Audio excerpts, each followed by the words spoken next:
Hello, कैसे हो आप लोग। स्वागत है आप सभी का एडुकुल के ऑफिशियल यूट्यूब चैनल पर, जिसका नाम है एडुकुल कॉम्पिटिटिव विंग। आज दूसरा दिन इसका best question with best solution का। ठीक है, तो तुम्हारे स्क्रीन पर ये क्वेश्चन है। मैं पहले साइड हो जाता हूँ। इस क्वेश्चन को तुम अटेम्प्ट लो, वीडियो को पॉज करो, क्वेश्चन को बनाओ और फिर मेरा कॉन्सेप्ट सुनो, इसे बनाते कैसे हैं। ठीक है, उम्मीद है तुमने वीडियो पॉज करके क्वेश्चन सॉल्व कर लिया होगा, आंसर भी आ गया होगा, अप्रोच भी आपने सही लगाए होंगे। फिर भी मैं आपको बताता हूं अपना अप्रोच।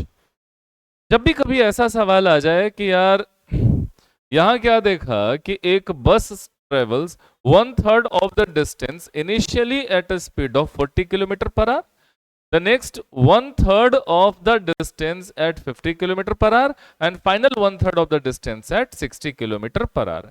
देखो, तीन बराबर दूरी है, हर बार 1/3 1/3 1/3 डिस्टेंस ले रहा है, तो तीन बराबर दूरी हो गई अलग अलग चाल से। जब तीन बराबर दूरी अलग अलग चाल से तय हो, ऐसे सवाल को बनाने का सबसे अच्छा तरीका होता है कि तीनों दूरी मान लो।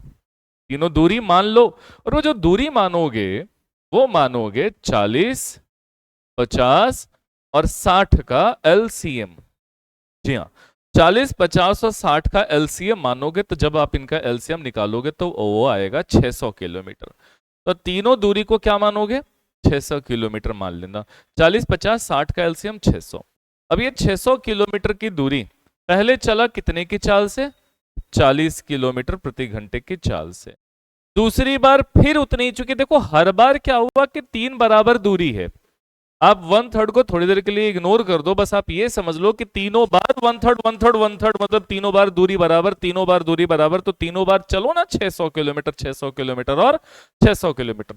तो पहली बार 600 किलोमीटर चले हो 40 के रफ्तार से, तो वक्त कितना लगा होगा? 15 घंटा। फिर आगे बढ़े 50 के रफ्तार से, तो बताओ इस बार वक्त कितना लगा होगा? 12 घंटा। और फाइनली फिर चले 60 किलोमीटर प्रति घंटे के रफ्तार से, तो वक्त कितना लग गया बॉस? तो वक्त लगा यहां पर 10 घंटा। हमें पता है, हमसे पूछा है कि बताओ कि एवरेज स्पीड क्या होगी, औसत चाल क्या होगी। एवरेज स्पीड का जो फॉर्मूला होता है वो होता है total distance upon total time. कुल दूरी बटा कुल समय होता है एवरेज स्पीड का फॉर्मूला। जाग जाओ प्रभु, मनीष सो मत जाना। चलो देखो यहाँ पे, तो 600 किलोमीटर की तीन बराबर दूरी है, तो टोटल दूरी 1800 किलोमीटर की है? और पहले दूरी 15 घंटे में, दूसरी दूरी 12 घंटे में और तीसरी दूरी 10 घंटे में, तो तीनों दूरी इतना इतना इतना घंटे में तय हुआ, यानी कि टोटल समय 37 घंटा लगा। तो 1800 बटा 37 करोगे, तो 1800 बटा 37 अगर करोगे तो ये आएगा, काट छाट लो तो 40 से ऊपर जाएगा और 50 से नीचे। ये काट छाट करके आ रहा है 48.65 किलोमीटर। 48.65 किलोमीटर। इसको काटना छाटना थोड़ा पेचीदा है, बट क्या करें, काटना तो पड़ेगा बॉस। दूसरा मेथड बताऊं? बताऊं दूसरा मेथड? सुनो, इस क्वेश्चन को सॉल्व करने का सबसे बेस्ट मेथड यही है, इससे बेस्ट नहीं है। हालांकि दूसरा जो है वो फॉर्मूला है, वो भी उतना ही लेंदी होता है। अगर तीन बराबर दूरी है तो आप ये फॉर्मूला याद रखना, 3xyz upon xy plus yz plus zx। यहां पर xyz क्या है? चाल। तो 3 इंटू 50 इंटू 40 इंटू 60, तीनों divided by 40 into 50 2000 plus 50 into 60 3000 plus 40 into 60 2400। इसको काट छाट लो तो भी मुश्किल है इसको भी सॉल्व कर पाना। ये सेकंड अप्रोच हुआ, फॉर्मूला यूज कर लिया हमने, पहले बनाया एवरेज स्पीड के कॉन्सेप्ट पर। वो वाला ज्यादा बेहतर था, ये वाला कम बेहतर था। बट पता है मैंने क्या सोचा इसको? जब मैंने इसको ट्राई किया, लिटरली बता रहा हूं अपना मेथड, फिर मैंने ये दिमाग लगाया मैं ऐसे नहीं करूंगा यार।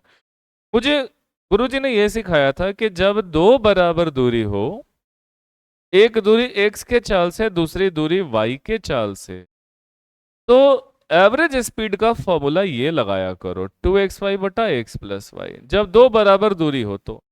मैं ठहरा कामचोर आदमी, इतना कौन मेहनत करने जाए। मैंने सीधा सीधा मन ही मन ये सोच लिया कि ठीक है, दो बराबर दूरी कह रहा है ना, एक दूरी मैंने 40 ले लिया, एक दूरी मैंने 60 ले लिया, एक 40 के चाल से, एक 60 के चाल से। जब इनका एवरेज स्पीड निकाला गया तो इनका एवरेज स्पीड आया 48 किलोमीटर प्रति घंटा। ठीक है, इससे या तुम्हारी मर्जी, तुम जैसे निकालो, आएगा तो 48 किलोमीटर प्रति घंटा ही। तुम्हारा भी आ गया, मेरा भी आ गया। फिर मैंने ये सोचा कि ठीक है, इन दोनों का एवरेज स्पीड इतना रहा और बच गया उसका एवरेज स्पीड इतना रहा 50। तो एक बात जान लो कि एक तरफ चल रहे हो 48 के चाल से, फिर चले 50 के चाल से, तो जो यात्रा रहेगा ना, उसका जो औसत चाल होगा वो जब होगा तो 48 और 50 के बीच में, है कि नहीं? कमाल की बात। 48 और 50 के बीच में, तो 48 और 50 के बीच में मात्र एक ऑप्शन है, तो हम ऐसे चलेंगे। कौन उतना करने जाए, नहीं करना है।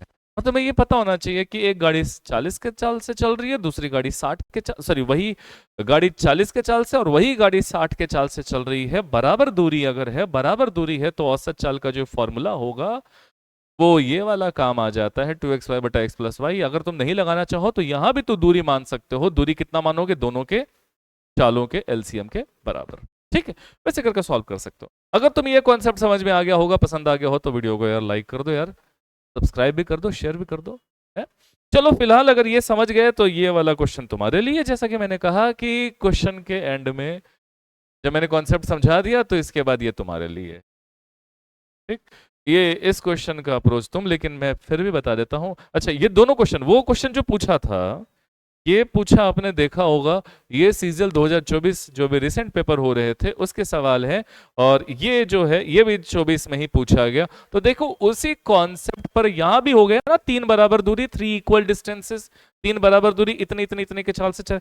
तो मैं वो वाला फिर भी चाहूंगा कि कॉन्सेप्ट क्लियर कर दूं। वो कॉन्सेप्ट बता देता हूं जो लास्ट में बताया, उसमें करना ये है, इन दोनों को औसत ले लो। इन दोनों को औसत कितना हो जाएगा? 2 इंटू 4/4 और 2 6, ये आ जाएगा 3, और ये आएगा 2.6। तो इन दोनों का औसत आ गया 2.6, और ये दे रखा है थर्ड चाल कितना है? 3। तो औसत जब होगा तो इन दोनों के बीच में आएगा। इन दोनों के बीच में कौन सा ऑप्शन है? केवल ऑप्शन नंबर डी। खत्म। कोई शोर शराब। मजा आया ना? अगर मजा आया है तो शेयर करो फटाफट, लाइक करके जाओ। मिलते हैं अगले वीडियो में अगले कॉन्सेप्ट के साथ। तब तक ले बाय बाय, कीप लर्निंग।